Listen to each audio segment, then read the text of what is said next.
Hello guys, welcome back to my YouTube channel.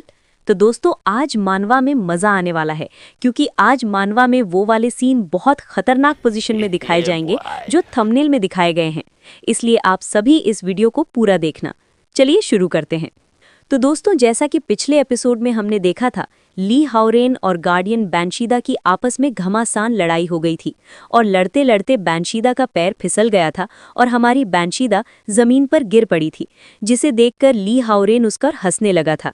तो इस episode की शुरुआत उसी सीन से शुरू होती है जहां अपना ली हाओरेन बैंशीदा के पास आते हुए बोलता है, इस पोजीशन में रहना काफी दर्दनाक होगा, है ना?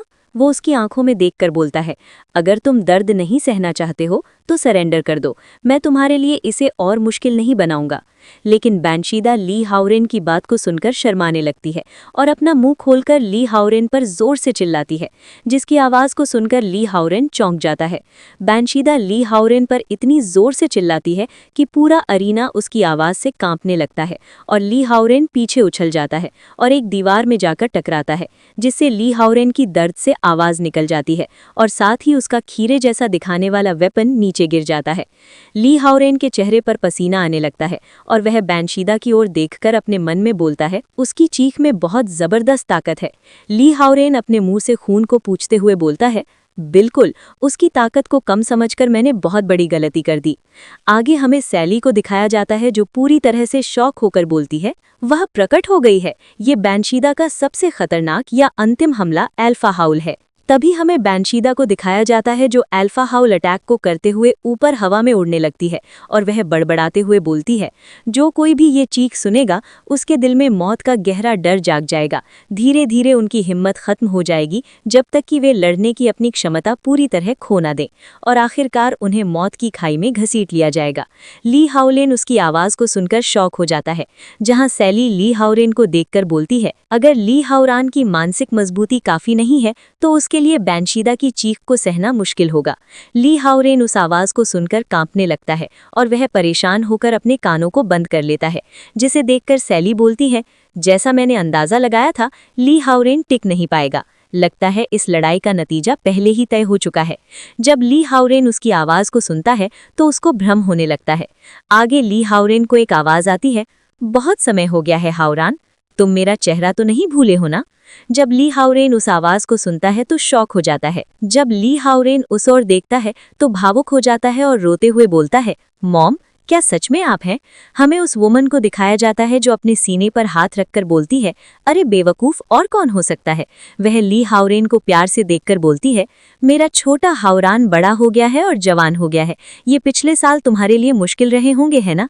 वह वुमन अपने हाथ को ली हाओरेन की ओर करते हुए बोलती है, आओ माँ का हाथ पकड़ो, मुझे तुम्हें ठीक से देखने दो, चलो माँ बेटे के रूप में एक हो जाएं और कभी अलग ना हो।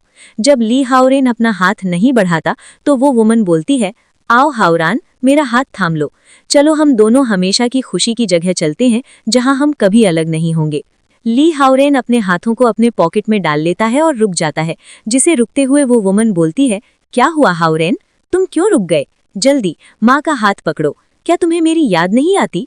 तभी ली हाओरेन अपने बीते हुए दर्दनाक अनुभवों को याद करते हुए बोलता है, मौत मेरे लिए कोई नई चीज नहीं है। अपने साथियों द्वारा पीछे से धोखा दिए जाना और किसी दानव का खाना बन जाना, एक अज्ञात बीमारी के साथ जीना जिसमें हर समय अचानक मरने का खतरा रहता था, या बचपन में म्यूटेंट और विकसित दानवों के बीच हुए एक हादसे से मुश्किल से बच पाना। ली हाओरेन जोर से चिल्लाते हुए बोलता है, मेरी माँ ने उस दापदा से मुझे और मेरी बहन को बचाने के लिए अपनी जान जोखिम में डाल दी थी। उन्होंने ऐसा इसलिए नहीं किया था कि मैं बहक जाऊं और यूं ही अपनी जान गंवा दूं। ली हाओरेन एक पावर ब्लास्ट करता है और बोलता है, मैंने ऐसा इसलिए किया था ताकि मैं जीवित रह सकूं। बैंशीदा ली हाओरेन को आजाद होते देख शॉक हो जाती है और बोलती है, दैट्स इम्पॉसिबल। आगे ली हाओरेन अपने वेपन को दीवार से निकालता है और बैंशीदा की ओर बढ़ने लगता है, जिसे देखकर सैली बोलती है, अविश्वसनीय, ली हाओरेन ने अल्फा की दहाड़ को झेलने में कामयाबी हासिल कर ली है। उनकी मानसिक शक्ति असाधारण है। ये मुकाबला दिन ब दिन और भी दिलचस्प होता जा रहा है। आगे ली हाओरेन अपनी hidden blood art skill activate करता है और बोलता है, मैंने तुम्हारी ताकत समझ ली है, अब मेरी बारी है। और ली हाओरेन अपनी जगह से धीरे धीरे गायब हो जाता है, जिसे देखकर बैंशीदा बोलती है, क्या आप अदृश्य होने की स्किल्स का भी उपयोग कर सकते हैं? और तभी बैंशीदा अपनी बीटा हाउल स्किल एक्टिवेट करती है और जोर से रोने लगती है, जिसे देखकर सैली बोलती है, बीटा हाउल बैंशीदा की चीख को पावरफुल एनर्जी में बदल सकता है। ये अल्फा से भी ज्यादा खतरनाक टेक्निक है। ये एक अंधाधुंध आक्रमण है जो पूरे अरीना को कवर करता है।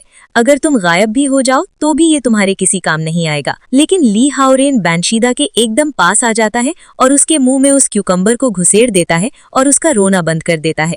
इस अचानक हुए हमले से बैंशीदा पूरी तरह से चौंक जाती है और बेल्स करने लगती है। आगे ली हाओरेन के पास एक नोटिफिकेशन आती है जिसमें लिखा होता है, white upgrade defence break activate हो गया है। और तभी बैंशीदा के ऊपर बताया जाता है, टारगेट का डिफेंस 1% कम हो गया है। इसी के साथ ली हाओरेन का HP + 5% बढ़ जाता है। आगे ली हाओरेन उसके मुंह में उस क्यूकम्बर को डालते हुए बोलता है, क्या तुम रोना बंद कर सकते हो? वह उसे ताना मारते हुए बोलता है, सच में कितना परेशान करने वाला है। आगे हमें सैली को दिखाया जाता है जो पूरी तरह से शॉक हो चुकी होती है। उसकी आंखें खुली की खुली रह जाती हैं। वह बोलती है, क्या उसने बैंशीदा की टेक्निक तोड़ दी? आगे हमें ली हाओरेन को दिखाया जाता है जो अपने गीले क्यूकम्बर को पकड़कर बोलता है, अभी खेल खत्म नहीं हुआ है, अभी तो इससे भी अच्छा आना बाकी है। ली हाओरेन अपने लॉन्ग स्पाइरल येलो क्यूकम्बर से बर्स्ट अटैक को बैंशीदा पर कर देता है और ली हाओरेन के पास एक नोटिफिकेशन आती है जिसमें लिखा होता है, white upgrade defence break activate हो गया है। हमें बैंशीदा को दिखाया जाता है जो कांपते कांपते खतरनाक तरीके से बेल्स कर रही होती है और साथ ही अश्लील आवाज निकाल रही होती है, आह आह, क्योंकि ली हाओरेन ने उसकी पूरी बॉडी पर उस क्यूकम्बर से अटैक कर दिया होता है, जिससे उसकी पूरी बॉडी पर एक ही बात बताई जाती है कि आपने टारगेट का डिफेंस 1% कम कर दिया है। हमें बैंशीदा को दिखाया जाता है जो बेल्स करते हुए बोलती है, ये तो बस एक खीरा है, ये इतना पावरफुल क्यों है? और इसके अलावा हर बार जब ये हमला करता है तो ये पहले से कहीं ज्यादा शक्तिशाली और दर्दनाक होता है। मैं इसे और बर्दाश्त नहीं कर सकती। लेकिन तभी ली हाओरेन गुस्सा करते हुए बोलता है, क्या तुम इसे और बर्दाश्त नहीं कर सकते? मेरा हमला अभी खत्म नहीं हुआ है। जब ली हाओरेन बैंशीदा पर उस क्यूकम्बर से अटैक कर रहा होता है तब उसके पास एक नोटिफिकेशन आती है जिसमें लिखा होता है, additional effect of long spiral yellow cucumber activated होने पर टारगेट को ऐंठन होने लगती है। आगे हमें बैंशीदा को दिखाया जाता है जो रोते हुए बोलती है, मैं अब इसे और सहन नहीं कर पा रही हूँ, मुझसे अब बर्दाश्त नहीं हो रहा। बैंशीदा के मुंह से पानी निकलने लगता है और वह बेल्स करते हुए बोलती है, मेरा शरीर अपने आप हिल रहा है, अब मैं खुद पर काबू नहीं रख पा रही हूँ। मेरा शरीर मुझे अजीब सा लगने लगा है, जैसे ये मेरा रहा ही नहीं। और तभी एक रोशनी को दिखाया जाता है जो ऊपर से नीचे की ओर आती है और एक धमाका होता है और चारों ओर फॉग फैल जाता है। जब वह फॉग हटता है तो हमें बैंशीदा को दिखाया जाता है, जिसे देखकर ली हाओरेन हंसते हुए बोलता है, तुम क्या कहती हो? क्या तुम चाहती हो कि मैं इसे आगे जारी रखूं? लेकिन बैंशीदा खतरनाक पोजीशन में ली हाओरेन से हाँफते हुए बोलती है, प्लीज मुझे और मत मारो, मैं हार मानती हूँ। और दोस्तों, इसी के साथ ये मानवा का चैप्टर 11 का एंड होता है। आगे क्या होगा? क्या ली हाओरेन बैंशीदा को माफ करेगा?